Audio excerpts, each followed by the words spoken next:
وبركاته إن الحمد لله نحمده ونستعينه ونستغفره ونعوذ بالله من شرور أنفسنا ومن سيئات أعمالنا من يهده الله فلا مضل له ومن يضلله فلا هادي له وأشهد أن لا إله إلا الله وحده لا شريك له وأشهد أن محمدا عبده ورسوله صلى الله تعالى عليه وعلى آله وصحبه وسلم تسليما كثيرا يا أيها الذين آمنوا اتقوا الله حق تقاته ولا تموتن إلا وأنتم مسلمون يا أيها الناس اتقوا ربكم الذي خلقكم من نفس واحدة وخلق منها زوجها وبث منهما رجالا كثيرا ونساء واتقوا الله الذي تساءلون به والأرحم إن الله كان عليكم رقيبا يا أيها الذين آمنوا اتقوا الله وقولوا قولا سديدا يصلح لكم أعمالكم ويغفر لكم ذنوبكم ومن يطع الله ورسوله فقد فاز فوزا عظيما أما بعد فإن خير الحديث كتاب الله وخير الهدي هدي محمد صلى الله عليه وسلم وشر الأمور محدثاتها وكل محدثة بدعة وكل بدعة ضلالة وكل ضلالة في النار أعوذ بالله من الشيطان الرجيم فمن كان يرجو لقاء ربه فليعمل عملا صالحا ولا يشرك بعبادة ربه أحدا শ্রদ্ধেয় ওলামায়ে কেরাম, সম্মানিত শ্রোতা মণ্ডলী, আল্লাহ পাক রব্বুল আলমিনের যাবতীয় প্রশংসা যে আল্লাহ পাক রব্বুল আলমিন একক, যার কোনো শরিক নেই, যার জাতে সত্তায় কোনো শরিক নেই, যার গুণাবলীতে কোনো শরিক নেই, যার কাজে কোনো শরিক নেই, যার ইবাদত বন্দিগিতে কোনো শরিক নেই।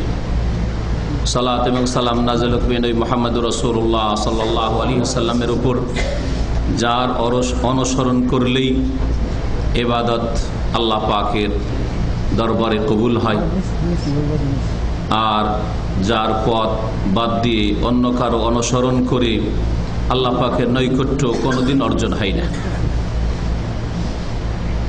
সম্মানিত ভাতৃমণ্ডলী, আল্লাহ পাক রব্বুল আলামিন আমাদেরকে সৃষ্টি করেছেন তার ইবাদত বন্দেগীর জন্য।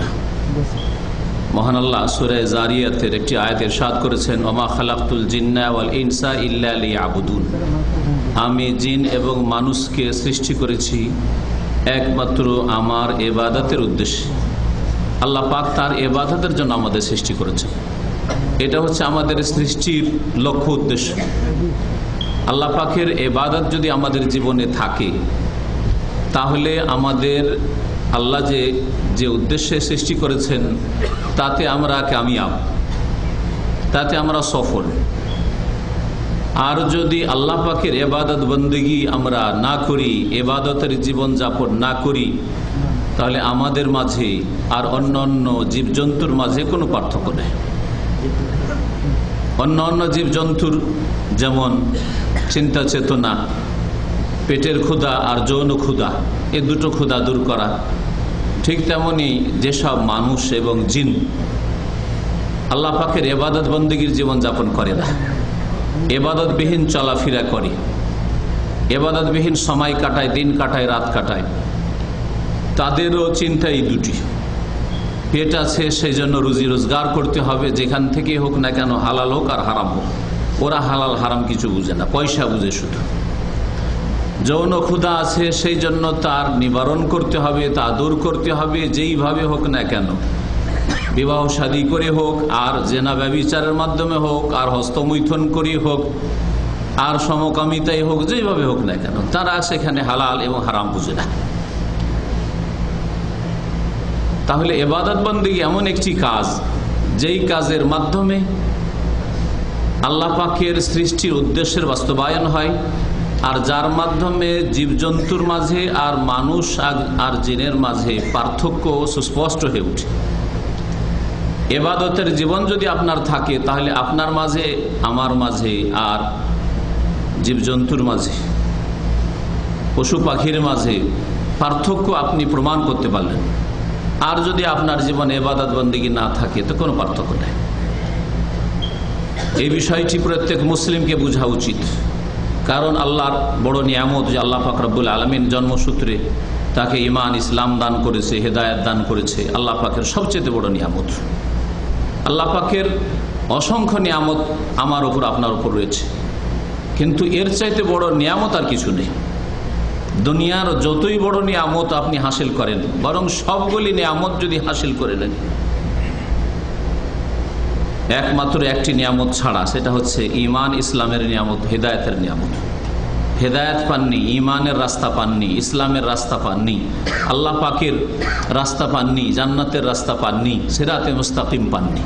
বাকি সব নিয়ামত আপনার কাছে আছে। আপনার সুখের সামগ্রীর অভাব নেই। দুনিয়ার সুখের জন্য যা লাগে সব কিছু আছে, ধন জন, গাড়ি বাড়ি, নারী, যা লাগে সব কিছুই আছে। তারপরে শেষ পরিণাম কি হবে? ক্ষমতা আছে, ক্ষমতার শেষে কি হবে? ধন সম্পদ আছে, তারপরে আপনার কি হবে? সুস্থতা আছে, তারপরে এমন একটা যুগ আসবে তখন কি হবে? যৌবন আছে, তারপরে এমন একটা সময় আসবে তখন আপনার অবস্থা কি হবে?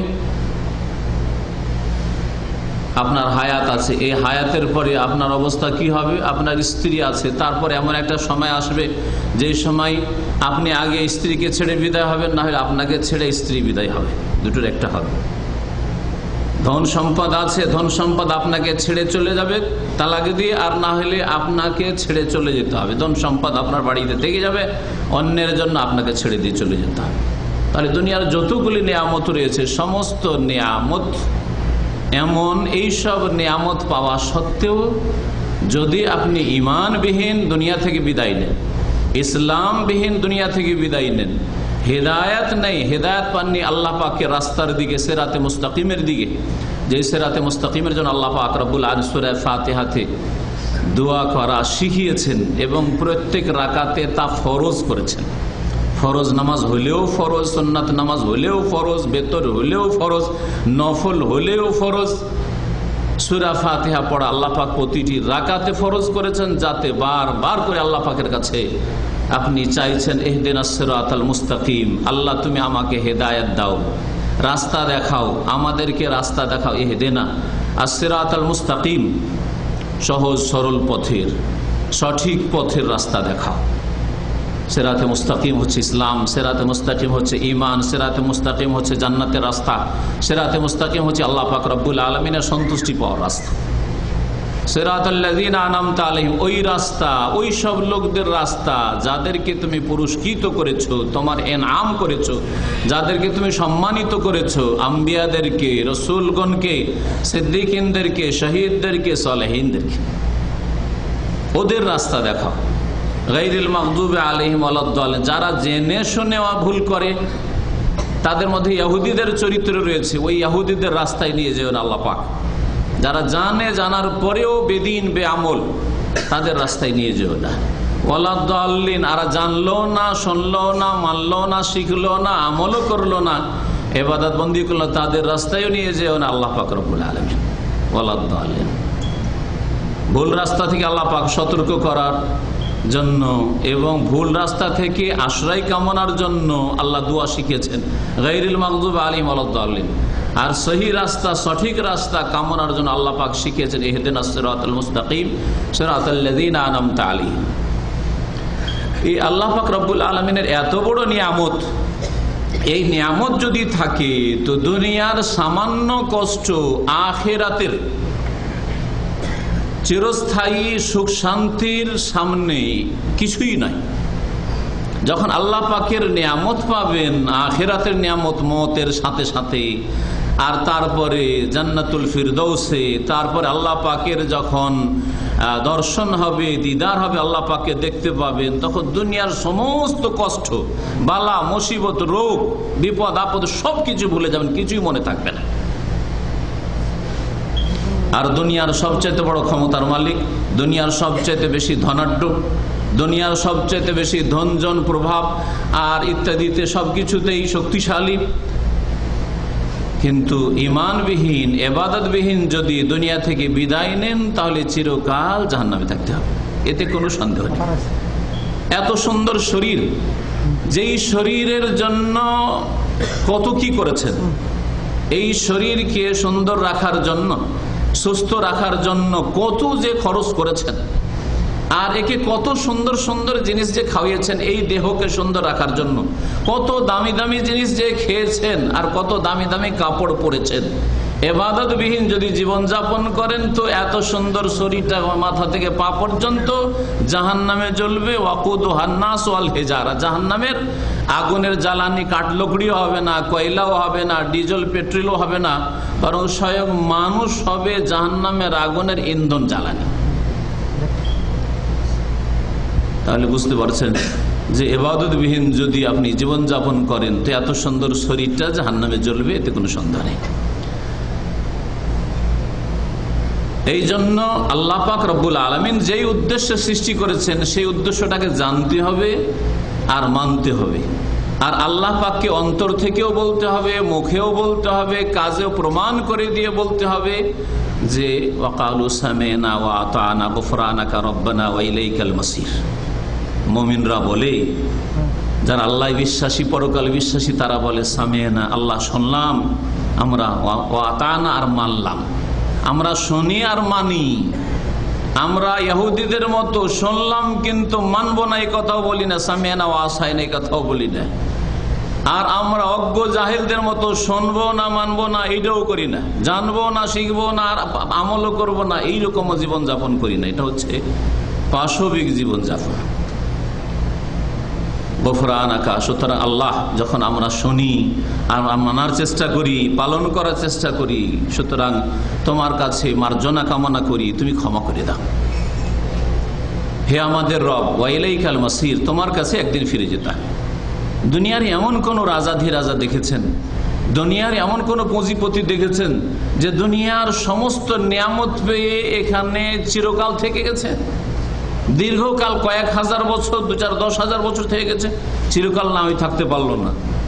চলো 100 বছরের জায়গায় আমরা গরিব মানুষ 100 বছর, 50 বছর, 60 বছর থাকবো। আর যেহেতু সবচাইতে বড় এরা পুঁজিপতি ছিল অথবা বড় ক্ষমতার মালিক ছিল, সুতরাং এরা 500 বছর, 700 বছর, 1000 বছর, এই উম্মত মানে শেষ জামানার লোকদের মধ্যে 1000 বছর, 2000 বছর বেঁচেছে। আগের উম্মতের তারা হয়তো 500 বছর, 700 বছর, 1000 বছর বয়স পেয়েছে, 2-4, 5,000, 10,000 বছর বেঁচেছে। আদ সম্প্রদায়, সামুদ সম্প্রদায়, ওইসব প্রাচীন যুগের লোকেরা যারা 1000 বছর করে বয়স পেত, তারা কি 10,000, 20,000 বছর বাঁচতে পেরেছে? আল্লাহ পাকের আযাব থেকে বাঁচতে পেরেছে? কেন আল্লাহ পাকের আযাব থেকে, দুনিয়ার আযাব থেকে বাঁচতে পারেনি। ওয়ালা আযাবুল আখিরাতে আশাদ্দু আবকা। আর আখিরাত যে রয়েছে চোখের আড়ালে, যে আখিরাত পরকালের কথা সমস্ত নবী রাসূলগণ শিখিয়েছেন মানব জাতিকে। আপনার বাপ মা যদি বলে যে তুই আমার ছেলে, তাহলে 100% বিশ্বাস করেন, 100-তে 100% বিশ্বাস করেন যে আমি অমুকেরই ছেলে। মাত্র দুটো লোকের কথা আপনার বাপ আর মা বলে, সত্য বলুক আর মিথ্যা বলুক, হ্যাঁ, তারপরে বিশ্বাস করেন যে আমি অমুকেরই ছেলে। আর 1,24,000 বা তারও বেশি আম্বিয়া রাসূলগণ সকলে বলছেন আনা ইবাদুল্লাহ মা লাকুম মিন ইলাহিন গায়রু, তোমরা আল্লাহ পাকের ইবাদত বন্দি করো, আল্লাহ ছাড়া তোমাদের কোনো সত্য মাবুদ উপাস্য নেই। আর তারপর আপনার আস্থা হইল না, আপনার বিশ্বাস হলো না, আপনার ভরসা হইল না, আপনার ইয়াকিন হইল না, আপনার আমলে আপনি অগ্রগামী হলেন না। কেমন বিশ্বাস রয়েছে যে আপনার আমল নেই? চিন্তা করুন তো দেখি। তাহলে আল্লাহ পাক রব্বুল আলামিন আমাদেরকে ইবাদত বন্দেগীর জন্য সৃষ্টি করেছেন। ইবাদত বন্দেগীর জীবনটা হচ্ছে সবচেয়ে বড় কামিয়াবি। আমাদের মতো গরিব মানুষও যদি হয়, ডাল ভাতও খাই, আর একবার খেলো আর একবার খেতে পেল না, আমাদের চাইতে অসহায়, শুকনো রুটি খাই, খেতে পারে, দিনে 3 বার খেতে জুটে না। রাসূলুল্লাহ সাল্লাল্লাহু আলাইহি ওয়াসাল্লাম, সাহাবায়ে কিরাম, তাদের কাছে এমন কি খাবার ছিল আপনারা কি জানেন না? এই কথা সমস্ত মুসলিমরা জানে যে রাসূলুল্লাহ সাল্লাল্লাহু আলাইহি ওয়াসাল্লামের বাড়িতে পর 2 দিন 3 দিন খাবারের ব্যবস্থা হয়নি। যে আজকেও পেলেন, কালকেও পাবেন, তারপরের দিনও পাবেন, এইরকম খাবার ব্যবস্থা হয়নি। তারপরে 1 মাস, 2 মাস, 3 মাস পর চলে গেছে, 1 চাঁদ, 2 চাঁদ, 3 চাঁদ চলে গেছে। নবী করিম সাল্লাল্লাহু আলাইহি ওয়াসাল্লাম বিবিগণ বলছেন যে রাসূলুল্লাহ সাল্লাল্লাহু আলাইহি ওয়াসাল্লামের বাড়িতে সবচেয়ে শ্রেষ্ঠ বাড়ি, সবচেয়ে মোবারক বাড়ি, সেই বাড়িতে চুলা জ্বালাবার ব্যবস্থা হয়নি। বলেন তো দেখি, আরে বাড়িতে যদি ডালেরও ব্যবস্থা থাকে, ডাল রুটি, তারপর তো চুলা জ্বলবে, হ্যাঁ? চুলা জ্বালাবার ব্যবস্থা হয়নি। আয়েশা রাদিয়াল্লাহু তাআলা আনহাকে জিজ্ঞেস করছেন, সাহাবিয়াতরা যে তাহলে আপনাদের বাড়িতে খাবার কি ব্যবস্থা হতো, কি খেয়ে আপনারা দিনপাত করতেন, কেমন করে আপনাদের সময় কাটতো, আর বাঁচতেন কি করে? বলছে যে দুটো জিনিস, ইল্লাল আসওয়াদান আল মা ওয়াত তামর। আমাদের বাড়িতে কিছুই হতো না, মাসকে মাস পার হয়ে চলে যেত, 2 মাস 3 মাস পার হয়ে চলে যেত, একমাত্র কয়েকটা খেজুর আর পানি, 2টা 3টা 4টা 5টা 7টা খেজুর খেয়ে নিলাম, আর উপরে একটু পানি খেয়ে নিলাম, এই করে দিনের পর দিন পার হয়ে চলে যেত। সুবহানাল্লাহ। তারপরেও কত বড় কামিয়াব, উলাইকা হুমুল ফায়েজুন উলাইকা হুমুল মুফলিহুন, ওরাই হচ্ছে কামিয়াব। উলাইকা হুমুল ওয়ারিসুন আল্লাযীনা ইয়ারসুনাল ফিরদাউস হুম ফিহা খালিদুন। আল্লাহ পাক তাদেরকে সবচেয়ে বেশি সম্মানিত করেছেন। এ তো আখিরাতের বিষয় চোখের আড়ালে মনে হচ্ছে, দুনিয়ার ক্ষেত্রে বুঝাচ্ছি যে বলেন সবচেয়ে বেশি দোয়া পৃথিবীতে কে পাচ্ছে বলুন তো দেখি? একমাত্র মুহাম্মদ রাসূলুল্লাহ সাল্লাল্লাহু আলাইহি সাল্লাম। দুনিয়াতে মুহাম্মদ রাসূলুল্লাহর নাম আসলে যেইভাবে সাল্লাল্লাহু আলাইহি ওয়াসাল্লাম, সালাতের তো রহমতের দোয়া আর শান্তির দোয়া, যত দুরূদ আর সালাম রাসূলুল্লাহ সাল্লাল্লাহু আলাইহি ওয়াসাল্লামের জন্য হচ্ছে, পৃথিবীর কোন মানুষের জন্য এত বেশি হয়? কোন মানুষের জন্য হয় না, কোন নবীর জন্য হয় না, অন্য মানুষের কথা তো দূরের কথা, ঠিক না? তাহলে বেশি পয়সা হলেই, বেশি ক্ষমতা পেলেই, আর বেশি প্রভাবশালী হলেই, বেশি সুখ্যাতি হলেই যে আপনি কামিয়াব নয়, এই দুনিয়ার কামিয়াবি না, আসল কামিয়াবি হচ্ছে আখিরাতের কামিয়াবি। দুনিয়ার ক্ষেত্রেও দেখছেন সবচেয়ে বেশি দোয়া পাচ্ছেন, সবচেয়ে বেশি শ্রদ্ধা পাচ্ছেন, সবচেয়ে বেশি এহতেরাম ইজ্জত পাচ্ছেন আল্লাহ পাকের পক্ষ থেকে। রাসূলুল্লাহ সাল্লাল্লাহু আলাইহি ওয়াসাল্লাম, তার সাথী সঙ্গীগণ, ওয়ালিল্লাহিল ইজ্জাতু ওয়ালিরাসূলিহি ওয়ালিল মুমিনিন ওয়ালাকিন্নাল মুনাফিকিনা লা ইয়ালামুন। ইজ্জতের মালিক তো আল্লাহ পাক রব্বুল আলামিন, আর ইজ্জত দান করে থাকেন তার রাসূলকে, আর মুমিনদেরকে, রাসূলের সাথী সঙ্গীদেরকে, অনুসারীদেরকে। মুনাফিকরা সব জানে না, বুঝে না। তাহলে যারা এই রাস্তা ছাড়া অন্য কোন রাস্তা দিয়ে ইজ্জত হাসিল করতে চায়, ধন বেশি বেশি সঞ্চয় করে ইজ্জত হাসিল করব, মান সম্মান বাড়িয়ে ইজ্জত হাসিল করব, ক্ষমতা বাড়িয়ে ইজ্জত হাসিল করব,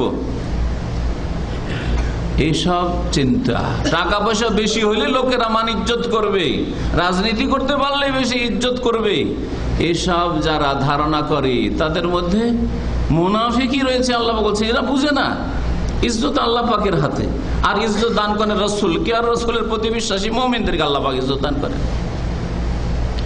এখানে ইজ্জত রয়েছে আর শ্রদ্ধা সম্মান রয়েছে।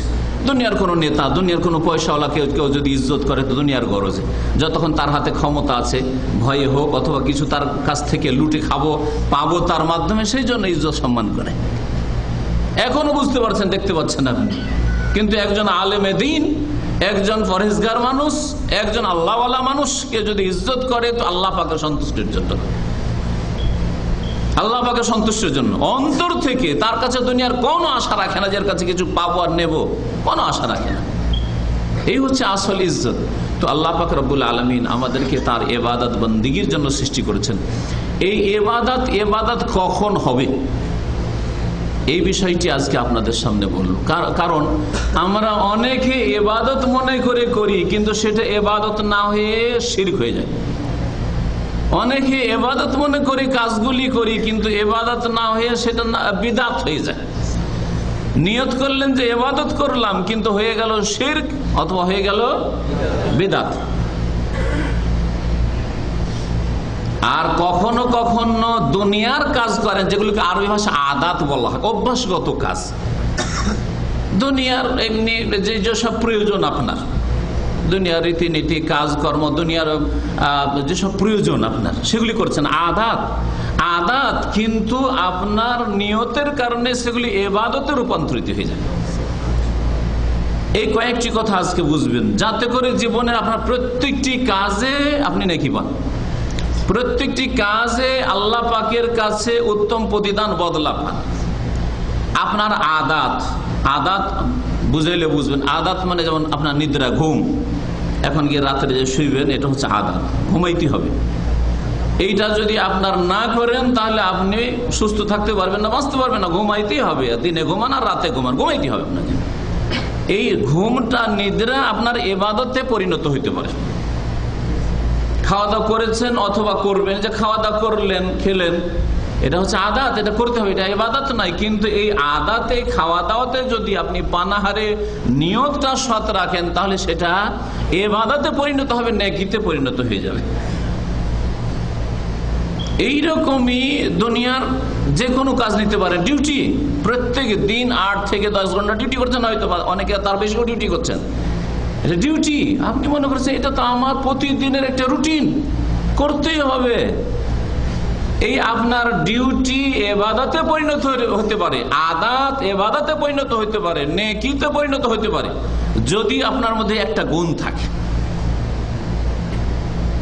এইভাবে কত উদাহরণ দেবো। জীবনে প্রত্যেকটি কাজ, রুজি রোজগার করছেন, সে ডিউটি করে হোক, ব্যবসা করে হোক, তারপরে আপনি টাকা পয়সা নিজের প্রয়োজনে লাগাচ্ছেন, আর তারপরে স্ত্রীর জন্য পাঠাচ্ছেন, ছেলে মেয়ের জন্য পাঠাচ্ছেন, বাপ মায়ের জন্য পাঠাচ্ছেন। বাপ মায়ের ক্ষেত্রে বুঝছেন যে বাপ মায়ের না সেবা করলাম, বাপ মায়ের সাথে সদ্ব্যবহার করলাম, এটা হচ্ছে নেকির কাজ, সওয়াবের কাজ। এই দিকটা তো অনেকে বুঝতে পারছেন। কিন্তু স্ত্রীর জন্য খরচ দিচ্ছেন আপনি, এই যে দিতেই হবে আপনাকে এটা, আর এটা অমুসলিমেরাও দিয়ে থাকে, কাফের মুশরিকও দিয়ে থাকে, আর আপনিও দেন। কিন্তু আপনার এই খরচ দেওয়াটা স্ত্রীকে, ছেলে মেয়েকে, এটা আপনার ইবাদতে রূপান্তরিত হইতে পারে যদি আপনার মধ্যে একটা গুণ থাকে। তাহলে কাফের মুশরিকের মধ্যে ওই গুণটা নেই, আর আপনার মধ্যে ওই গুণটা যদি থাকে, তাহলে আপনার সেটা ইবাদতে পরিণত হইতে পারে। এইরকমের যে কোনো দুনিয়ার কাজ, দুনিয়ার যে কোনো একবার নিছক দুনিয়াদারির কাজটা করতে গিয়ে আপনি নেকি পাবেন যদি আপনার মধ্যে একটা গুণ থাকে। আর নেকির নিয়ত করেছেন, কিন্তু একটা গুণ না থাকার কারণে সেটা শিরকে পরিণত হইতে পারে। নেকির নিয়ত করেছেন, সওয়াবের নিয়ত করেছেন, আল্লাহকে পাবো, রসুলের মহব্বত পাবো, আল্লাহকে পাবো, রসুলকে ভালোবাসি, আশেকে রসুল, আর রসুলের তরিকায় চলছি, ইবাদত করছি, চোখে কত পানি আসছে আর কত কাঁদছেন, কিন্তু একটা গুণ আপনার ইবাদতে না থাকার কারণে সেটা বিদআতে পরিণত হইতে পারে। কোন গুণটা না থাকলে ইবাদত শিরকে পরিণত হবে, এটা কথা আজকে জানবেন। কোন গুণটা আপনার ইবাদতে যদি না থাকে, তাহলে আপনার ইবাদত বিদআতে পরিণত হবে। আর কোন গুণটা আপনার মধ্যে যদি থাকে, তো আপনার আদাত, অভ্যাসগত কাজ, দুনিয়াদারির কাজ, সেই কাজগুলি আপনার ইবাদতে, সওয়াবে, নেকিতে পরিণত হইতে পারে। এই কথাগুলি জানলে জীবনের প্রত্যেকটি ক্ষেত্রে যা করছেন আপনি, তাতেই আপনি নেকি পাবেন। যা করছেন তাতেই নেকি পাবেন। আর মেহনত করলেন, অনেক মেহনত করলেন সওয়াবের কাজ বলে, কিন্তু নেকি পাচ্ছেন না, লস হয়ে যাচ্ছে, এইরকম লসে কখনো পড়বেন না। আল্লাহ পাক রব্বুল আলামিন সবচেয়ে বেশি ক্ষতিগ্রস্ত ওই সব লোকদেরকে বলেছেন, যে সব লোকেরা মেহনত করে অনেক বেশি, কিন্তু মেহনত করেও মেহনত নিষ্ফল হয়ে যায়, ব্যর্থ হয়ে যায়। মহান আল্লাহ ইরশাদ করছেন, কুল হাল নুনাব্বিউকুম বিল আখসারিনা আমালা, সূরাতুল কাহফের শেষ রুকুতে আল্লাহ পাক ইরশাদ করছেন, হে নবী তুমি বলো তো, বলে দাও লোকদেরকে, হাল নুনাব্বিউকুম বিল আখসারিনা আমালা, তোমাদেরকে কি বলে দেব ওই সব লোকদের সম্পর্কে যারা আমলের ক্ষেত্রে সর্বাধিক ক্ষতিগ্রস্ত। আমল করেও, কর্ম করেও, নামাজ রোজা হজ যাকাত করেও, জিকির আজকার করে অধিক ক্ষতিগ্রস্ত। আল আখসারিন, অধিক ক্ষতিগ্রস্ত, শুধু ক্ষতিগ্রস্ত না, সবচেয়ে বেশি ক্ষতিগ্রস্ত।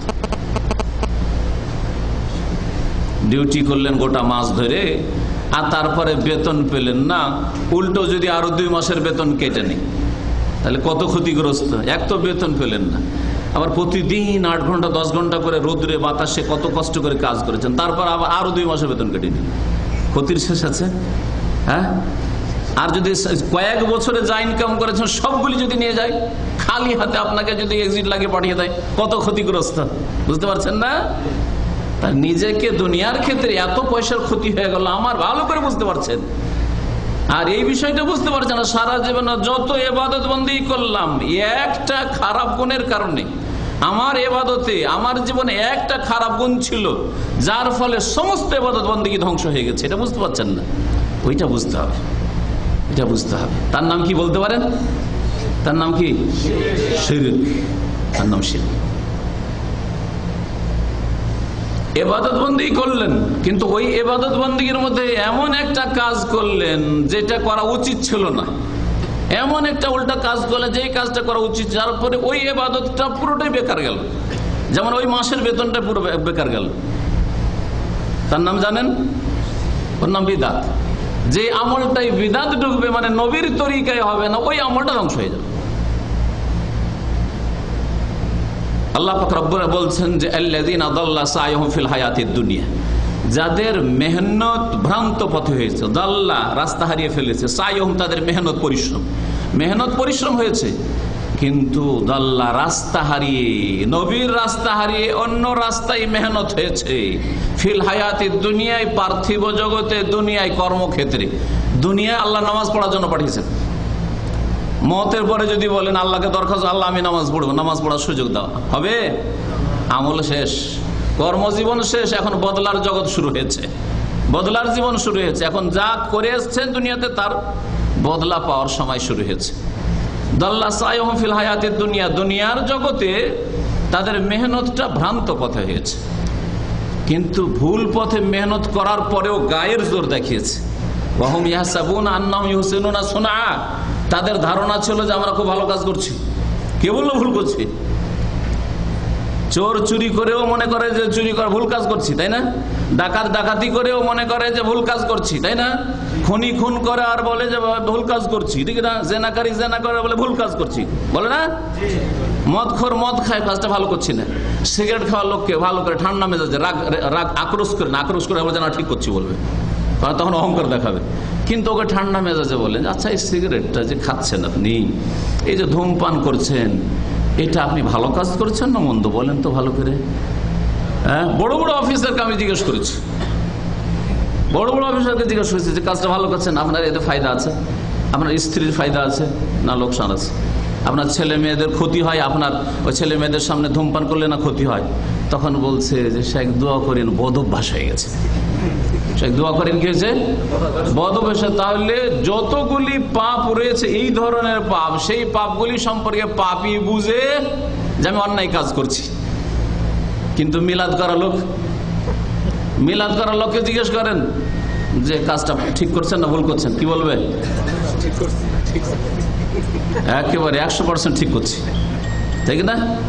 নামাইতো পড়ার লোককে জিজ্ঞেস করেন যে নামাজের আগে নামাইতো পড়লেন, ঠিক করছেন না ভুল করছেন, কি বলবে? না হলে নামাজই হবে না নামাইতো না পড়লে, ঠিক না? জায়নামাজের দোয়া পড়ার লোককে জিজ্ঞেস করেন যে আপনি যে জায়নামাজে ইন্নী ওয়াজহাত পড়লেন, তারপরে তাকবীরে তাহরিমা দিলেন, এই জায়নামাজ আসলে এটা পড়তে হয়, তো কাজটা কথাটা ঠিক করলেন না ভুল করলেন, কি বলবে? একেবারে ঠিক করছি। আপনারা গুমরাহ, ঠিক না? আপনারা গুমরাহ। এই যে সম্মিলিত দুরূদ পড়েছে, ধরিয়ে দিল, সাল্লে ধরিয়ে দিয়ে বাকি আপনারা করেন, বক্তা সাহেব ধরিয়ে দিল, আল্লাহুম্মা করে দিল, বাকিটা আপনার পুরা করেন। এই যে তরিকা সুর করে দুরূদ পড়া, যারা দুরূদ পড়ে ওদের জিজ্ঞেস করেন তো যে কাজটা ঠিক করছেন না ভুল করছেন, কি বলবে? 100% ঠিক করছি, বলবে না? আল্লাহ কথিত কোরআনে বলছে যে অহুম ইয়াহসাবুনা আন্নাহুম ইউহসিনুনা সুনআ, তাদের ধারণা যে কাজ খুব ভালো করছে, কাজ খুব ভালো করছে। তো চুরি করা, ডাকাতি করা, আর জেনা করা, আর খুন করা পাপ সম্পর্কে আল্লাহ আয়াতে বলেনি। কোন পাপ সম্পর্কে বলেছেন? হ্যাঁ, যেই পাপগুলি করে কিন্তু পাপী মনে করে যে সওয়াবের কাজ করছে, সওয়াবের কাজ করছে। ওরা কি আল্লাহ পাক কি বলছেন? বিল আখসারিনা আমালা, সবচেয়ে বেশি আমল করে ক্ষতিগ্রস্ত। বেনামাজি আমল করে না, নেকিও পায় না, তো জাহান্নামে যাওয়া তো ওর হক, ন্যায্য পাও না। নামাজ পড়ে না, জাহান্নামে যাবে, ঠিক না? কিন্তু নামাজ পড়লো, নামাজ পড়েও আমল করে ক্ষতিগ্রস্ত কে ক্ষতিগ্রস্ত, এটা বুঝতে হবে। নামাজ পড়ে কেউ ক্ষতিগ্রস্ত, এটা আপনাকে বুঝতে হবে। জি হ্যাঁ, এই একটা আয়াত মনে রাখবেন, এতে বলা হয়েছে যারা নবীর তরিকা বাদ দিয়ে অন্য তরিকায় ইবাদত বন্দি করে, নবীর আদর্শ বাদ দিয়ে, নবীর হাদিসে, নবীর কাছে যে কোরআন নাযিল হয়েছে তাতে দলিল না খুঁজে বড়রা যেভাবে নামাজ শিখিয়েছে ওইভাবেই নামাজ পড়ে, দলিল দেখার কোনো প্রয়োজন করে না। আমাদের বাপ দাদারা ভালো বুঝে, আমাদের হুজুরেরা ভালো বুঝে, আর হুজুরের হুজুর মুহাম্মদ রাসূলুল্লাহ সাল্লাল্লাহু আলাইহি ওয়াসাল্লাম কেমন দিলেন ওটা দেখার প্রয়োজন মনে করে না। ওরাই হচ্ছে আমল করে ক্ষতিগ্রস্ত, ভুল কাজ করে অথচ ধারণা যে ভালো কাজ করছে, ধারণা যে ভালো কাজ করছি। এইরকম বহু উদাহরণ রয়েছে। কবর পাকা করা, কবরে গিয়ে চাদর চড়ানো, কবরে ফুল চড়ানো, এইসব কাজ রাসূলুল্লাহ সাল্লাল্লাহু আলাইহি ওয়াসাল্লাম করেছেন, তার সাহাবীরা করেছেন। এসব দেখার প্রয়োজন না। আর এইগুলিকে কোন গুনার, চুরি ডাকাতির মতো গুনার কাজ মনে করে না। এদেরকে যদি জিজ্ঞাসা করেন আপনি যে কবরে ফুল চড়াইলেন, চাদর চড়াইলেন, কাজটা ঠিক করলেন না ভুল করলেন, কি বলবে? অবশ্যই ঠিক করেছি, ওলিয়ার তাজিম করছে, আপনারা বেয়াদব বলবে না? ওয়াহুম ইয়াহসাবুনা আন্নাহুম ইউহসিনুনা সুন্নাহ। এদের ধারণা যে কাজ খুব ভালোই করছে, এরা সবচেয়ে বেশি ক্ষতিগ্রস্ত। আল্লাহ পাক বলছেন, আল্লাহ পাক রব্বুল আলামিন এই জন্য আপনার ইবাদত যাতে করে কবুল হয়, ইবাদত আপনার খেয়াল খুশি করলে হবে না। আল্লাহ পাক যেইভাবে ইবাদত করতে বলেছেন ওইভাবে ইবাদত করতে হবে। আর যার জন্য ইবাদত করতে বলেছেন তার ইবাদত করতে হবে। এই দুটি বিষয় মনে রাখবেন। আল্লাহ পাক কার ইবাদত করতে বলেছেন? আল্লাহ তা'বুদু ইল্লা ইয়াহু, তোমরা ইবাদত করবে না একমাত্র কার ইবাদত করবে? ইল্লা ইয়াহু, একমাত্র তার, আল্লাহ পাকের, একমাত্র আল্লাহ পাকের ইবাদত করবে। তো একমাত্র আল্লাহ পাকের ইবাদত করতে হবে। আর একমাত্র কার তরিকায় ইবাদত করতে হবে? একমাত্র মুহাম্মদুর রাসূলুল্লাহ সাল্লাল্লাহু আলাইহি ওয়াসাল্লামের তরিকা অনুযায়ী নামাজ পড়তে হবে, যাকাত দিতে হবে, রোজা রাখতে হবে, হজ করতে হবে, উমরা করতে হবে, জিকির আজকার করতে হবে, দুরুদ পড়তে হবে, ইবাদত বন্দি করতে হবে। জীবনের প্রত্যেকটি কাজ আর প্রত্যেকটি সমস্যার সমাধান নিতে হবে মুহাম্মদ রাসূলুল্লাহ সাল্লাল্লাহু আলাইহি ওয়াসাল্লামের আনিত বিধান থেকে, কোরআন এবং হাদিস থেকে। আল্লাহ পাক এই মর্মে ইরশাদ করেছেন, শুরুতে আয়াতটি পাঠ করেছিলাম এই সূরাতুল কাহফের শেষ আয়াত, কুল হাল নুনাব্বিউকুম বিল, আল্লাহ পাক বলছেন, ফামান কানা ইয়ারজু লিকা রাব্বিহি ফালইআমাল আমালান সালিহা ওয়ালা ইউশরিক বিইবাদাতি রাব্বিহি আহাদা। 110 নম্বর আয়াত সূরা কাহফের। আল্লাহ পাক বলছেন, ফামান কানা ইয়ারজু লিকা রাব্বিহি, যেই ব্যক্তি তার রবের সাথে, প্রতিপালকের সাথে সাক্ষাৎ করতে চায়, আশা রাখে যে আল্লাহর সাথে ভালো অবস্থায় মোলাকাত করব, সাক্ষাৎ করব, আল্লাহর কাছে গিয়ে কিছু পাবো, নেব, ইয়ারজু লিকা রাব্বিহি, আল্লাহর প্রতি বিশ্বাস রাখে। আর তার সাথে সাথে আশা রাখে যে আল্লাহর কাছে যাব আর পাবো, আল্লাহর কাছে ফিরে যেতে হবে এবং সেখানে গিয়ে পাবো, জান্নাত পাবো, জাহান্নাম থেকে বাঁচবো, আল্লাহ পাক আমাকে জাহান্নাম থেকে রক্ষা করবেন, জান্নাতের রাস্তায় আছি আমি, আল্লাহ পাক আমাকে জান্নাত দেবেন, এই আশা যারা রাখে, ফামান কানা ইয়ারজু লিকা রাব্বিহি ফালইআমাল আমালান সালিহা, যদি এই আশাই রাখো তাহলে ভালো আমল করিও। সে যেন কি করে, বা তারা যেন কি করে? আমালান সালেহ করে, ভালো আমল করে। ভালো আমল কাকে বলা হয় এই সম্পর্কে তাফসীরকাররা বলেছেন, ইমাম ইবনে কাসির রাহমাতুল্লাহ আলাইহি নকল করছেন যে ফালিয়ামাল আমালান সালিহান মানে সওয়াবান মুওয়াফিকান লিসুন্নাহ, এমন আমল করবে যে আমলটা সঠিক হবে আর সুন্নতের অনুসরণে হবে, সুন্নতের মুওয়াফিক হবে, অর্থাৎ নবী সাল্লাল্লাহু আলাইহি ওয়াসাল্লাম আদর্শের অনুকূলে হবে।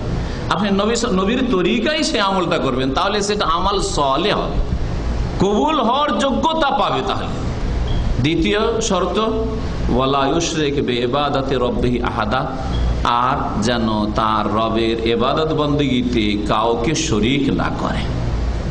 তাহলে দুটো শর্তের কথা আল্লাহ পাক এখানে উল্লেখ করেছেন। তাফসীরকাররা বলছেন যে এই আয়াতে যে কোনো ইবাদত আমল কবুল হওয়ার জন্য দুটি শর্ত আল্লাহ উল্লেখ করেছেন।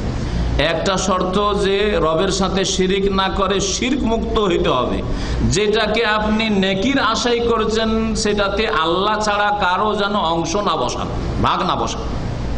আল্লাহর সাথে আরো একটা ভাগ বসিয়ে দিলেন, 1 পয়সা 2 পয়সারও যদি ভাগ বসিয়ে দেন আল্লাহ পাকের সাথে, তাহলে শিরকে পরিণত হয়ে গেল আপনার ইবাদতটা।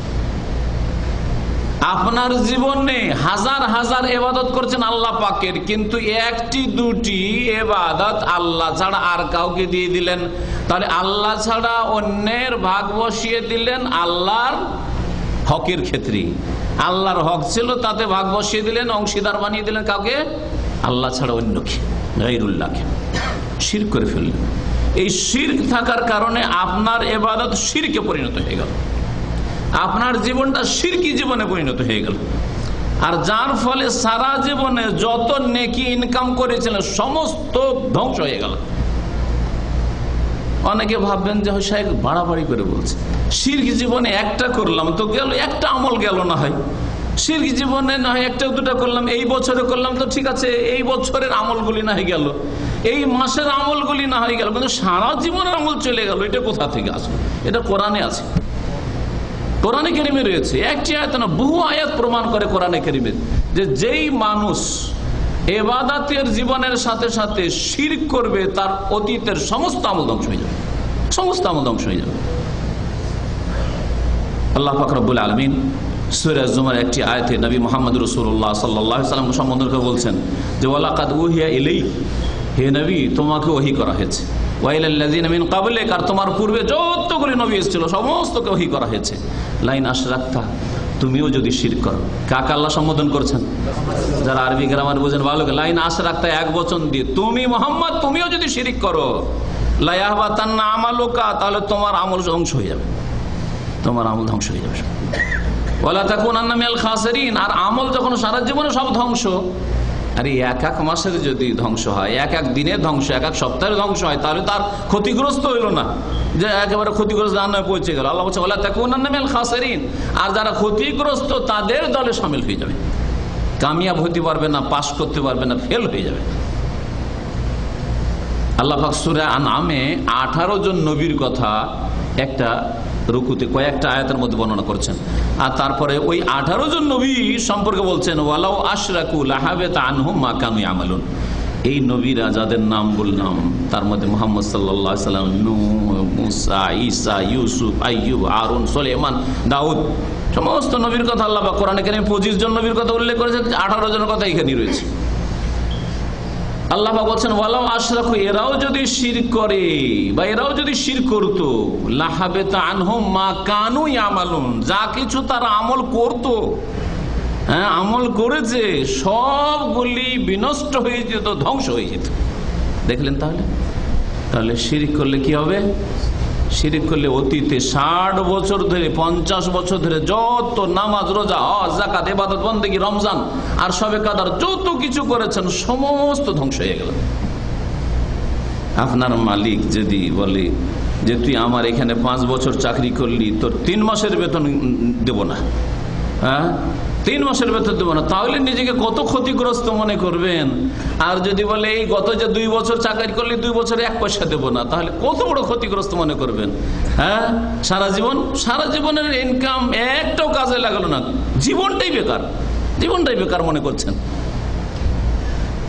আর আল্লাহ পাক বলছেন তোমার ইবাদত বন্দেগীর আমল সব নষ্ট হয়ে গেছে, কিছুই নেই।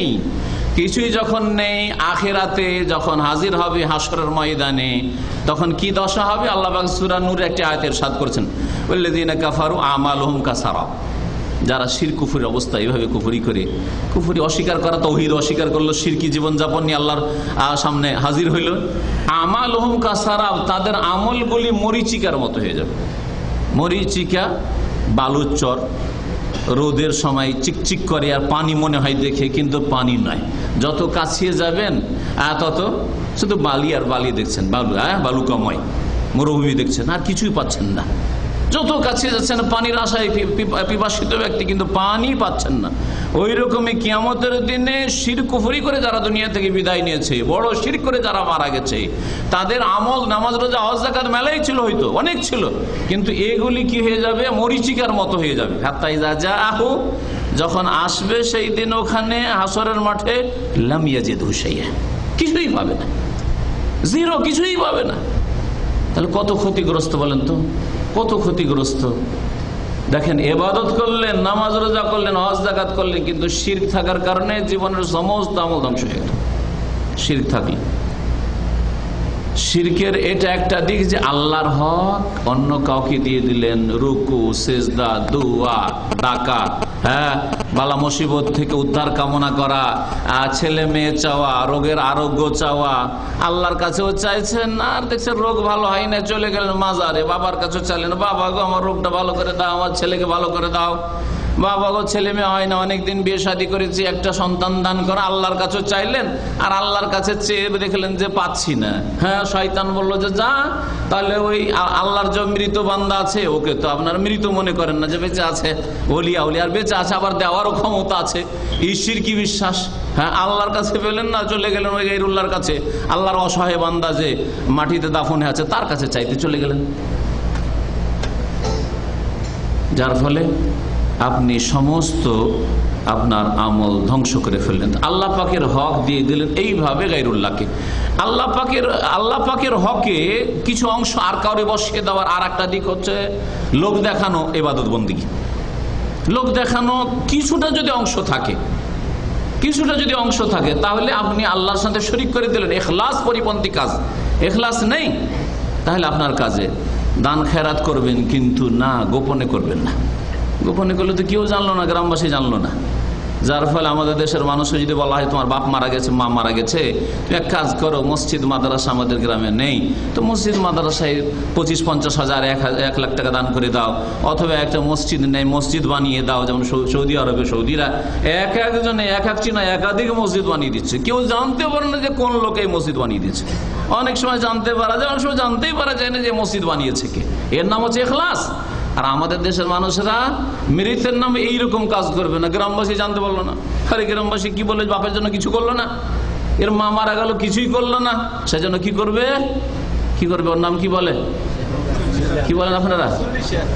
40 না, 40 দিনের দিনে করলে 40, বিনা 40 করে, সবগুলি বেদা। 40 করে না, 3 দিনে করে না, 10 দিনে করে না, দিন না ধরেই করেন, বছরে একবার করেন। হ্যাঁ, এইরকম কাজ করলেন। কি কাজ? এলাকার লোকে ভোজ খাওয়াইবেন, জিয়াফত কহেন, আর মানুষকে খাওয়ানো। হ্যাঁ, গরিব দুঃখী সুখী সবাইকে, এলাকাবাসীকে খাওয়াবেন, তাতে 2-4 লাখ টাকা 5 লাখ টাকা চলে যাক, অসুবিধা নেই। কেন খাওয়াবেন? দেশবাসী জানলো যে ছেলে ভালো, ছেলে বিদেশে থাকে আর বাপ মার জন্য খরচ করলাম, নেকি চাইছেন, আর এলাকার লোক জানবে, এইরকম কাজ করবেন।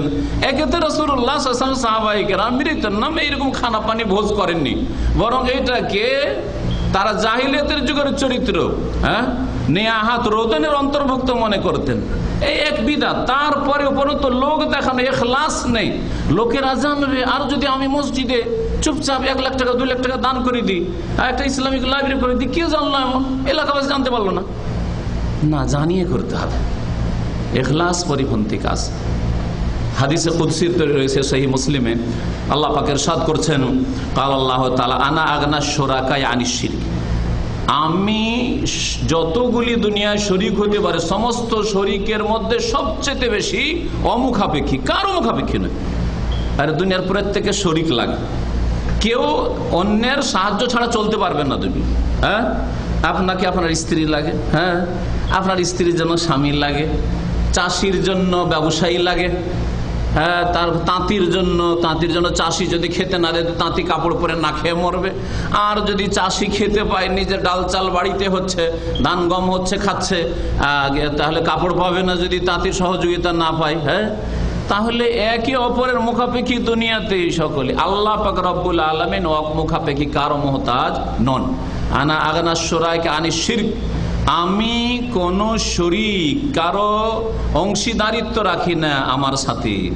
সুতরাং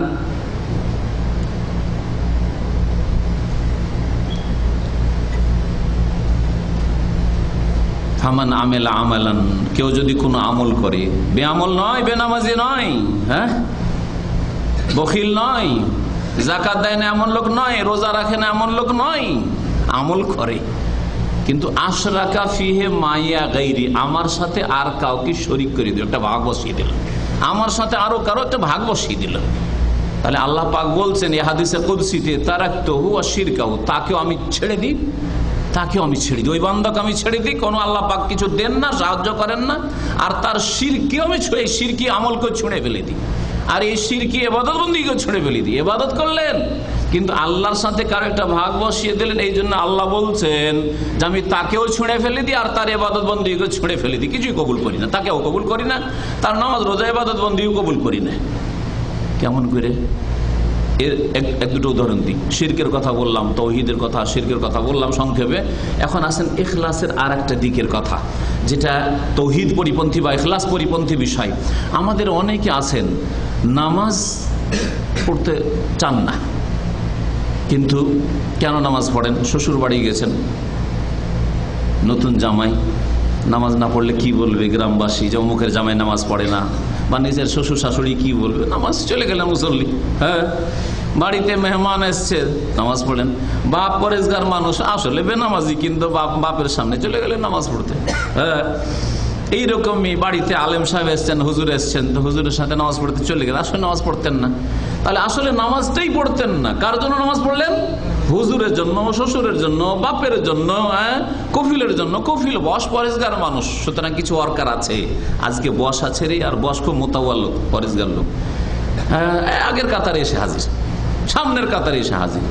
আর যদি এইরকম টোপ থাকে যে বস আবার ভালো ধার্মিক ছেলেগুলোকে চেনে, সরকারকে চেনে, যারা ধার্মিক, যারা পরে নামাজি, ওদের আবার বেতন একটু বেশি বাড়ে, এইরকম যদি লোভ আশা থাকে তাহলে তো বলতে হবে না।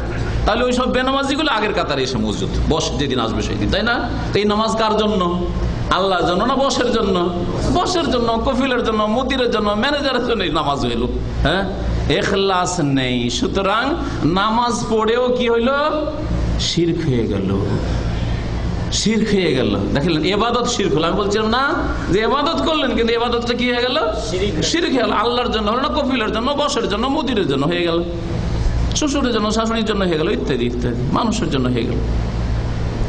আবার কিছু এগুলো হচ্ছে বড় শিরক। নামাজটাই পড়তো না, কিন্তু পড়লো কার জন্য? অন্য কেউ আছে সেজন্য, বড় শিরকে পরিণত হয়ে যাবে। ছোট শিরক এক রকমের আছে, কাবিরা গুনাহ, কিন্তু ওর নাম হচ্ছে ছোট। ইসলাম থেকে বেরিয়ে যাবে না, ওই আমলটা শুধু নষ্ট হবে। সমস্ত সারা জীবন আমল নষ্ট হবে না, কিন্তু ওই আমলটা শুধু নষ্ট হবে। এর একটা উদাহরণ দিই। নামাজ পড়ে, কিন্তু ঘরেই নামাজ পড়ে নাই, এদিকে রান্নাও চলছে আর এদিকে নামাজটাও পড়ছে, মসজিদ আসতো না, ঠিক না?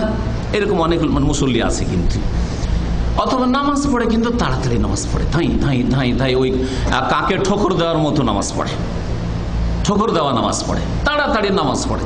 কিন্তু দেখুন, আজকে তো আমাদের এখানে হুজুর এসছে রে, আর তার সাথে বেশ কিছু লোকেরা এসছে, সুতরাং বাসায় নামাজ পড়া যাবে না, চল মসজিদে যাই। নামাজ, আসল নামাজটা আল্লাহর জন্যই পড়তো, কিন্তু মসজিদে আসলো কার জন্য? হুজুরের জন্য, শাইখের জন্য, বা মেহমানরা এসে তাদের জন্য নামাজ এসে পড়ছে। আর দেখছে সবাই দেখছে আমার নামাজের দিকে, তো নামাজটাকে একটু সুন্দর করে সাজিয়ে, একটু লম্বা করে রুকু সিজদা ধীর স্থির ভাবে নামাজ পড়লো। আসল নামাজটা তো আল্লাহর জন্য, কিন্তু নামাজের সৌন্দর্যটা কার জন্য? এই যে মেহমানগুলোর জন্য, লোকেরা দেখছে তাদের জন্য। সুতরাং এটা শিরকে আসগার, কাবিরা গুনাহ করলো। আল্লাহ পাক বলছেন, কেউ যদি এমন আমল করে যাতে কারো ভাগ রাখলো, আশরাকা ফিহি মাইয়া গায়রি তারাকতুহু ওয়া শিরকাহু, তাকেও ছুঁড়ে ফেলে দিই, তার এইরকম লোক দেখানো নামাজকেও ছুঁড়ে ফেলে দিই। দান খেরাত করতো, কিন্তু লোক দেখছে সেজন্য একটু বেশি করে দান খেরাত করলো। লোকজনে দেখছে আর শুনছে, এত বড় মজলিস, আর এতে ওয়াজ মাহফিলে হাজার হাজার লোক আছে, এলাকাবাসী আছে, দান করলো। তাহলে তারাকতুহু ওয়া শিরকুহু, আল্লাহ পাক বলছেন তাকেও ছেড়ে দিই, আর তার শিরকি আমলকেও আমি ছেড়ে দিই। সম্মানিত ভাতৃমণ্ডলী, এই একটা দিক বললাম যে আপনি ইবাদত করলেন, কিন্তু ইবাদতের মধ্যে একটা খারাপ জিনিস ঢুকিয়ে দেওয়ার জন্য ইবাদত শিরকে পরিণত হয়ে গেল। সেই খারাপ জিনিসটার নাম কি? শিরক। শিরক না থেকে আপনার ইবাদতে তাওহীদ আর ইখলাস যদি থাকতো, তাওহীদ মানে আল্লাহর একত্ব প্রতিষ্ঠা করা, আর ইখলাস মানে নিষ্ঠার সাথে, খুলুসিয়াতের সাথে আল্লাহর জন্য করা, আল্লাহর কাছে পাবো। আর মানুষের কাছে কি নেওয়ার আছে? আমার মানুষের কাছে সুনামের কি প্রয়োজন রয়েছে? মানুষকে দেখাবার কি, কে দিবে? মানুষ আমাকে কি দেবে? আমি আল্লাহর, যার কাছে আমি পাবো তাকে দেখালে যথেষ্ট, তার জন্য করছি আমি। এই ইখলাস আর তাওহীদ যদি না থাকে, তাওহীদ ইখলাসের জায়গা যদি আপনার ইবাদতে শিরকে দখল করে নেয়, তাহলে সেই আমল ইবাদত থাকে না, সেটা শিরকি আমল হয়ে যায়, শিরকে পরিণত হয়ে যায়, জীবনের আমল ইবাদত বন্দেগী ধ্বংস হয়ে যায়। আর একটা জিনিস বললাম যে আর একটা খারাপ দোষ আছে, ওটা যদি আপনার ইবাদতে ঢুকে যায়, তাহলে ইবাদত তখন বিদআতে পরিণত হয়ে যায়। এবাদত থাকে না, তখন ওইটার নাম কি হয়ে যায়? বিদআতি আমল হয়ে যায়, কবুল হয় না। প্রিয় মুহাম্মদ রাসূলুল্লাহ সাল্লাল্লাহু আলাইহি ওয়াসাল্লামের সহিহ মুসলিমের হাদিস, মা আয়েশা রাদিয়াল্লাহু তাআলা আনহা বর্ণনা করছেন, বলছেন, মান আমিলা আমালান লাইসা আলাইহি আমরুনা ফাহুয়া রাদ্দুন। কেউ যদি এমন কোনো আমল করে তাহলে, এমন নয় যে বেদিন বে আমল করে না, এরকম নয়। আমল করে, মান আমিলা আমালান, আমল করলো, কিন্তু লাইসা আলাইহি আমরুনা, আমার আদর্শ মোতাবেক নয়। যেই রকম আমলটা করলো ওই রকম আমার তরিকা না, আমার তরিকা আলাদা। রাসূলের তরিকা বাদ দিয়ে অন্য কোন তরিকায় আমল করলো, যে কোনো আমল, জিকিরের আমল হোক, আর দুরূদ শরীফ পাঠ করার আমল হোক, আর দোয়া মোনাজাত করার আমল হোক, আর নামাজ পড়ার আমল হোক, আর রোজা রাখার আমল হোক, আপনি বলুন তো দেখি, একটু ভালো করে চিন্তা করে বলুন তো। আপনারা অনেকেই রোজা শুরু করেন ভোর রাত্রে যখন সাহারি খান, নামাইতু আন আসুমা গাদান লাকা মিন শাহরি রমাদান, করেন না? করেন না? অনেকে করেন না? নামাইতু আন আসুমা গাদান, কোনদিন এর তরজমাটা বুঝেছেন? আর একটু তরজমা বুঝলেও তো গুম্মর ফাঁস হয়ে যায় বিদাতীদের, তাই না? তরজমাটা বোঝার চেষ্টা করবেন। নামাইতু, আমি নিয়ত করছি, আন আসুমা, যে রোজা রাখবো, গাদান মানে আগামীকালকে, গাদান মানে টুমরো, আগামীকালকে, মিন শাহরে রমজান, রমজান মাসে, তাই না? তাহলে বলেন গাদান, আপনাকে ভালো করে বলছি, চিন্তা করুন, আপনি যুক্তি বুঝুন। আরবি মাস শুরু হয় সন্ধ্যাবেলা চাঁদ উঠলে, ঠিক না? আরবি দিন শুরু হয় কখন? সন্ধ্যাবেলা। চাঁদ উঠলে কিন্তু তারিখ শুরু হয়ে গেল আরবি। চাঁদ যেমনই দেখলেন সন্ধ্যাবেলা চাঁদ দেখা যায় সাধারণত, এটা হচ্ছে নিয়ম। তাহলে সন্ধ্যাবেলা থেকে তারিখ কিন্তু চেঞ্জ হয়ে গেল আরবির। আর ইংরেজি তারিখ কখন চেঞ্জ হয়? রাত 12টায়। সকালে কেন চেঞ্জ হবে? রাত 12টায় চেঞ্জ, রাত 12টায় ঘড়ি চেঞ্জ হচ্ছে না? তা রাত 12টায় ইংরেজি তারিখ চেঞ্জ হয়ে যাচ্ছে। হ্যাঁ, আজকে কয় তারিখ? 23 তারিখ। যেমনই 12টা বাজবে দেখবেন 12টা 1 মিনিট কি হয়ে যাবে? 24 তারিখ হয়ে যাবে। তাহলে রাত 12টা কি হয়ে গেল? আজকের দিন শুরু হয়ে গেল। হ্যাঁ, ঠিক না? তাহলে আপনি যে ভোর রাত্রে রাত 3টা 4টার সময় নিয়ত পড়ছেন আর বলছেন নামাইতু আন আসুমা গাদান, আমি আগামীকালকে রোজা রাখবো, বলেন আরবি মাস হিসাবে আগামীকালকে হয়, আরবি তারিখ হিসাবে আগামীকালকে হয় না, ইংরেজি তো হয়, কোনটাই তো আগামীকালকে হয় না। বুঝছেন না? বুঝছেন না? কি হয়? তাহলে আজকের রোজা ভোর রাতে খাচ্ছেন, আমি আজকের রোজা রাখবো, এটা কালকে থোড়াই হলো? হ্যাঁ, কারণ তারিখ তো রাত 12টার পর শুরু হয়ে গেছে ইংরেজি, আর আপনি তো রোজা রাখছেন, রোজা তো চাঁদ ওঠার সাথে সন্ধ্যাবেলা শুরু হয়েছে, তাহলে তো আজকের রোজার। তাহলে যদি নিয়ত কোরআন হাদিসে থাকতো তো এত ভুল কথা থাকতো না, এত মূর্খামি থাকতো না, তাতে থাকতো নামাইতু আন আসুমা আলিয়াউমা, আলিয়াউমা আজকে, তাই না? তা নামাইতু, আমি নিয়ত করছি, আন আসুমা, রোজা রাখবো, আলিয়াউমা আজকে থাকতো। তাহলে বিদাতি কত নির্বোধ, চিন্তা করেন যে বিদাতিরা বিদাত বানিয়েছে, তাতে ভুল কথা বানিয়েছে। নামাইতু আন আসুমা গাদান, প্রত্যেক দিন বলে আমি নিয়ত করছি রোজা রাখবো, কখন? আজকে নয় আগামীকালকে, আজকে নয় আগামীকালকে, আজকে নয় আগামীকালকে। প্রত্যেক দিন আল্লাহকে বলে যে আল্লাহ আজকে রোজা না, আগামীকালকে, আজকে নয় আগামীকালকে, আজকে নয় আগামীকালকে, এইরকম বলতে থাকে। তাহলে একটু রোজা হয় না। চিন্তা করেন, রোজা হয়? আজকে তো নিয়ত করলো না, প্রতিদিন ভোর রাতে বলছে আগামীকালকে, আল্লাহর সাথে যেন ওয়াদা করছে, আল্লাহ আগামীকালকে নিয়ত রোজা করছে, আগামীকালকে নিয়ত রোজা রাখছে। আচ্ছা, পহিলা রমজান বলেন তো দেখি, পহিলা রমজান শুরু হইলো আর বলছে যে আল্লাহ আজকে রোজা না আগামীকালকে, তাহলে পহিলা রমজানে রোজা হবে? চিন্তা করুন তো দেখি। তাহলে এইরকম কথা কি কোরআন হাদিসে থাকতে পারে? রসুলের তরিকায় থাকতে পারে? কি করে পড়ছেন আপনি এরকম ভুল কথা? কোন হাদিসে আছে? আচ্ছা, হাদিস আর কোরআন তো বাদ দেন, নেই। কোন ফেকার কিতাব আছে? একটা হেদায়া বেকায়া কুদুরিতে কোথাও দেখান তো যে নামাইতু আন আসুমা গাদান লেখা আছে? কোথাও নাই। তারপরে বাঙালি জাতির চোখে এইরকম ধুলা ছিটিয়ে দিয়েছে বিদাতি আলেমরা, আর গোমরা করেছে। বলুন, তাহলে দেখেন, রোজা রাখলেন কিন্তু নামাইতু আন আসুমা গাদান পড়ার কারণে কি হয়ে গেল? আপনার ইবাদতটা রসুলের তরিকায় হলো না। রসুলের তরিকায় না হয় ইবাদতটা বিদাতে পরিণত হয়ে গেল। ইবাদতের নাম কি হয়ে গেল? বিদাতি রোজা। সুন্নতি রোজা হলো না, রসুলের তরিকায় রোজা না হয়ে অন্য তরিকায়। যেহেতু হলো রাসূলুল্লাহ সাল্লাল্লাহু আলাইহি ওয়াসাল্লাম সাহরির সুন্নতের রোজা শুরু করেছেন, আর সাহরি বিসমিল্লাহ, যে কোনো ভালো কাজে লাগে বিসমিল্লাহ বলে খেয়েছেন। নামাইতু আন আসুমা গাদানও পড়েননি, আর আলিয়ামও পড়েননি, কিছুই পড়েননি, আর আপনি পড়লেন, তাহলে নবীর তরিকায় রোজা রাখলেন না। নামাজটা যখন শুরু করলেন বললেন যে নামাইতু আন উসাল্লিল্লাহি তাআলা, না সালাতের নিয়ত পড়লেন, আবার ইন্নী ওয়াজজাহতু দোয়া পড়লেন, ইক্তাদাইতু বিহাযাল ইমাম, নবী সাল্লাল্লাহু আলাইহি ওয়াসাল্লাম সাহাবীরা এগুলো পড়েননি। তাহলে নবীর তরিকায় আপনার নামাজ হইল না। মান আমিলা আমালান, আমল তো করলেন, নামাজ তো পড়লেন, কিন্তু রসুলের তরিকায় যেহেতু হইল লাইসা আলাইহি আমরুনা ফাহুয়া রাদ্দুন, সেটা কি হয়ে যাবে? মরদুদ, রিজেক্টেড, প্রত্যাখ্যাত। আল্লাহ পাক ছুঁড়ে ফেলে দিবেন। আল্লাহ পাকে রাসূল সাল্লাল্লাহু আলাইহি ওয়াসাল্লাম বলছেন, সহিহ মুসলিমের হাদিস। চিন্তা করো দেখি। তাহলে এখন দ্বিতীয় নম্বরটা বুঝতে পারলেন কি? যে ইবাদতের নিয়তে করলেন, কিন্তু একটা গুণ না থাকায় আর একটা ভুল থাকার কারণে, একটা ভালো জিনিস থাকলো না আর ভুল থাকার কারণে, একটা ভুলের কারণে ইবাদতটা বিদাতে পরিণত হয়ে গেল। যে ভালো গুণটা থাকা উচিত ছিল সেটা হচ্ছে নবীর তরিকা। আপনার নামাজ নবীর তরিকা হবে, রোজা নবীর তরিকা হবে, হজ নবীর তরিকা হবে, উমরা নবীর তরিকা হবে, জাকাত নবীর তরিকায় হবে, আপনার দান খেরাত জিকির আজকার দুরুদ সালাম সব কিছু নবীর তরিকায় হবে, সব কিছু নবীর তরিকা হবে। নবীর তরিকাই হলো না, সেই জন্য এবাদতটা বিদাতে পরিণত হইল। তাহলে এবাদত কখনো কখনো শিরকে পরিণত হয় যদি আল্লাহর সাথে কারো ভাগ বসিয়ে দেন, আর এবাদত বিদাতে পরিণত হয় রসুলের সাথে আর কারো যদি ভাগ বসিয়ে দেন।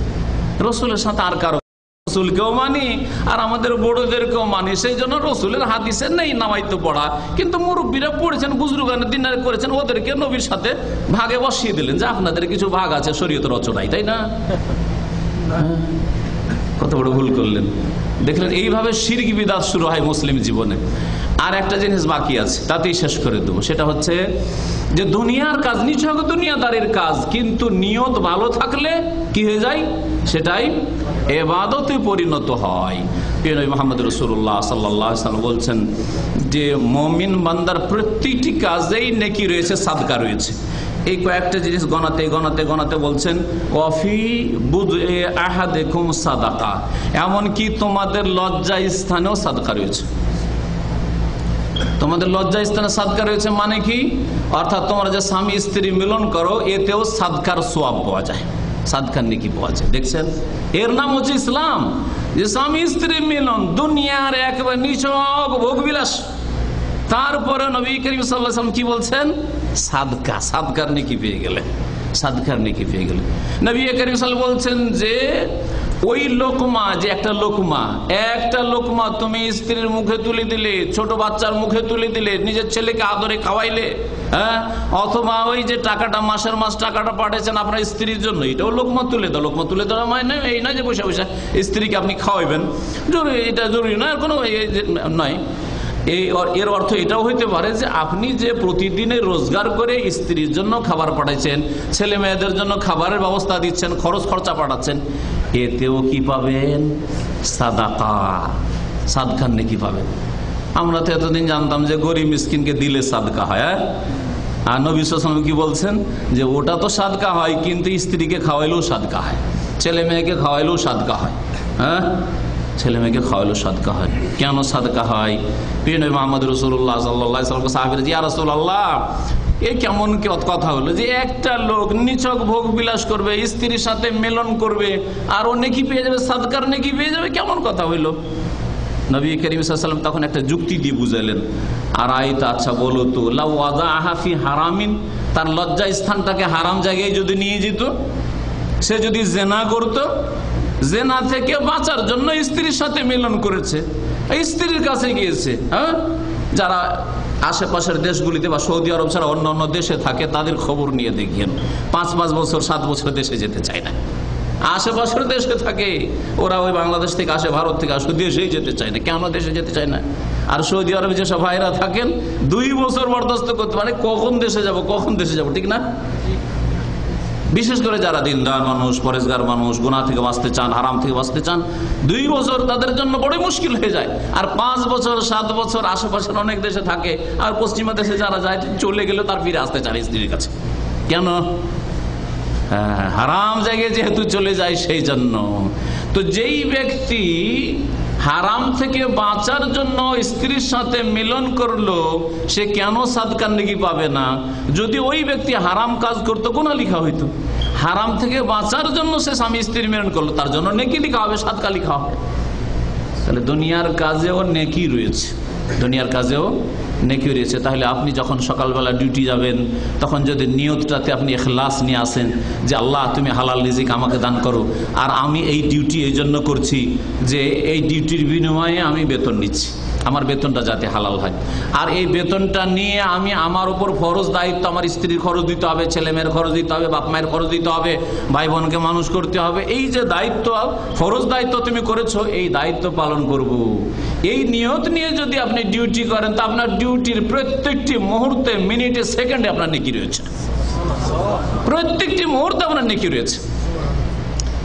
একটু আগে ঘুমের কথা বলা, ঘুমে কেমন করে নেকি, এখন গিয়ে ঘুমিয়ে যাবেন, ঘুমে কেমন করে নেকি হবে? ঘুমে নেকি হবে।